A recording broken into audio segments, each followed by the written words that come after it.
जय हिंद विद्यार्थी मित्रांनो, पोलीस भरती 2022-23 मध्ये आज आपण पोलीस अधीक्षक पुणे ग्रामीण पोलीस शिपाई भरती 2022-23 साठी NCC चे जे विद्यार्थी आहेत ते किती आहे या घटकामध्ये, म्हणजे तुम्हाला माहिती पडेल की नेमके 5 मार्क घेणारे विद्यार्थी किती आहेत, NCC उमेदवार किती आहे या घटकामध्ये।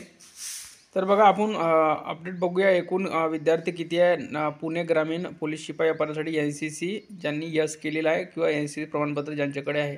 तर बघा NCC प्रमाणपत्र असलेल्या उमेदवारांची यादी यांनी जाहीर केलेली आहे आणि इथे माहिती आपल्याला की एकूण 448 पदांसाठी भरती होत आहे।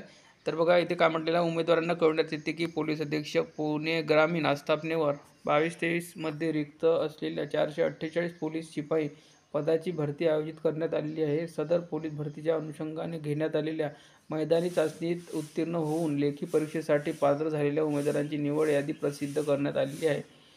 सदर यादीतील NCC प्रमाणपत्र असलेल्या एकूण 189 उमेदवारांची यादी प्रसिद्ध करण्यात येत आहे। एकूण विद्यार्थी किती आहेत? 189। NCC प्रमाणपत्र असलेल्या उमेदवारांची यादी उमेदवारांच्या माहितीकरिता या संकेतस्थळावर व पोलीस मुख्यालयाच्या नोटीस बोर्डावर प्रसिद्ध करण्यात येत आहे। तरी उमेदवारांनी याबाबत नोंद घेऊन या संबंधित काही हरकती किंवा आक्षेप असल्यास समाधान कक्षाच्या नियंत्रण कक्षाच्या व्हॉट्सअप क्रमांक वर लेखी स्वरूपात अर्ज करून संबंधित कागदपत्राच्या पुराव्यासह एकत्रित PDF फाईल तयार करून प्रत्यक्ष पोलीस अधीक्षक कार्यालय पुणे ग्रामीण येथे समक्ष 24 तासाच्या आत सविस्तर आक्षेप लिखायचा आहे आणि लेखी कारणासह नोंद करायचा आहे। त्यानंतर प्राप्त झालेल्या कोणत्याही हरकती किंवा आक्षेप विचारात घेतला जाणार नाही याची कृपया उमेदवारांनी नोंद घ्यायची आहे। पुढे यादी दिलेली आहे, बघूया आपण यादी सुद्धा।